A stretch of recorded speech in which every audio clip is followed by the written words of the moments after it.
PMC വിഷയത്തിൽ ലജ്ജാകരമായ കീഴടങ്ങലാണ് ഇപ്പോഴത്തെ സർക്കാർ നടത്തിയിട്ടുള്ളത്. എനിക്ക് പറയാനുള്ളത് ഇത്രയേ ഉള്ളൂ. വെട്ടാൻ വരുന്ന പോത്തിന്റെ ചെവിയിൽ വേദം ഓതിയിട്ട് കാര്യമില്ലെന്നൊരു ചൊല്ലുണ്ട്. നീ കേട്ടിട്ടുണ്ടോ?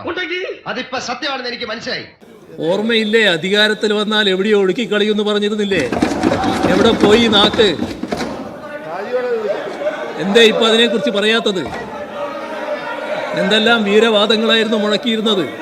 ഈ നാട്ടിൽ നമ്മുടെ പ്രസ്ഥാനത്തിന്റെ വളർച്ചയ്ക്ക് വിലങ്ങുതടിയായി നിന്നിട്ടുള്ള പലരെയും നമ്മൾ കൊന്നു തള്ളിയിട്ടുണ്ട്. സെൽഫി എടുക്കാൻ വരുന്ന ചെറുപ്പക്കാരെ തട്ടി ഓടിക്കുന്ന മുഖ്യമന്ത്രിയെ പ്രതിപക്ഷത്തിരുത്തി ആ കസേരയിൽ ഒരു പൂക്കി മുഖ്യമന്ത്രിയെ കൊണ്ടുവന്ന ഡിജിറ്റൽ സാക്ഷരതയുടെ മനുഷ്യരാണ് സർ നമ്മുടെ നാട്ടിലുള്ളത്. സർവ്വ മേഖലയിലും ഭരണമാറ്റത്തിന്റെ ഉണർവ് പ്രകടമാണ്. ഓപ്പറേഷൻ തൂഫാൻ അതിനൊരു ഉദാഹരണമാണ്. ഇതിനോടകം ആളുകൾ ചോദിക്കുകയാണ്, എവിടെയാണ് കഴിഞ്ഞ 10 വർഷമായിട്ട് നമ്മളുടെ ആഭ്യന്തരമന്ത്രി എവിടെയായിരുന്നു എന്ന്. എന്നെ നാണം കെടുത്തരുത്. ഇവർക്കൊക്കെ എന്നെ വലിയ ബഹുമാനമാണ്.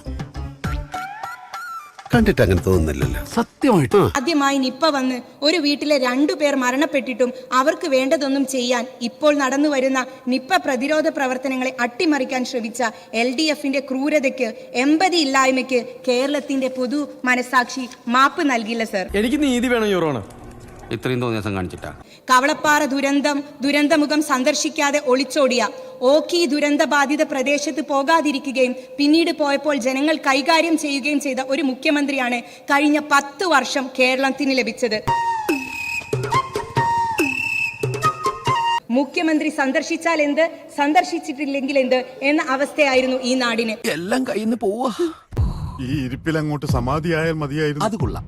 ചില്ലും കൂട്ടിലാക്കി മുമ്പിൽ ഒരു നേർച്ചപ്പെട്ടിയും വെച്ച ബാക്കിയുള്ളവന് ചെലവിന് കാശും കിട്ടും. ഭരണപരമായിട്ടുള്ള ഈ അനാഥത്വത്തിന്റെ പരിഹാരമാണ് സർ UDFന് ലഭിച്ച ഈ മാൻഡേറ്റ്. എത്ര പേരെ താൻ ഈ തൂക്കിക്കൊല്ലാൻ വിരിച്ചിട്ടുണ്ട്. അതിന്റെ പാപമൊക്കെ അനുഭവിക്കാണ്ട് ഇവിടുന്ന് പോവാൻ പറ്റോടോ? ഈ തിരിച്ചടി വാങ്ങി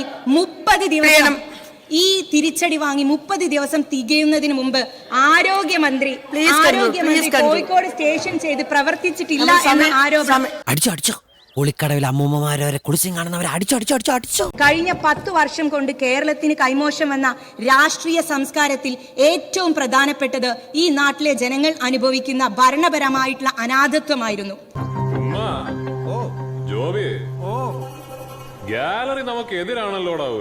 ദീർഘവീക്ഷണത്തോടെ യാതൊരു പുതിയ നികുതിയും സാധാരണക്കാരന്റെ മേൽ അടിച്ചേൽപ്പിക്കാത്ത ഒരു ബജറ്റാണ് ബഹുമാന്യനായിട്ടുള്ള മുഖ്യമന്ത്രി ഈ സഭയിൽ അവതരിപ്പിച്ചത്. അദ്ദേഹം എന്ത് ചെയ്യുകയായിരുന്നു എന്ന് സോഷ്യൽ മീഡിയയിലെ കഴിഞ്ഞ 10 വർഷത്തെ കുറിച്ച് ആളുകൾ ചോദിച്ചുകൊണ്ടിരിക്കുകയാണ്. കളിച്ചാല് അയ്യമ്പതിയും വഴക്കുറയും. ഒരു കാര്യം ചെയ്യും, ഞാനില്ല, നിങ്ങൾ കളിച്ചോ.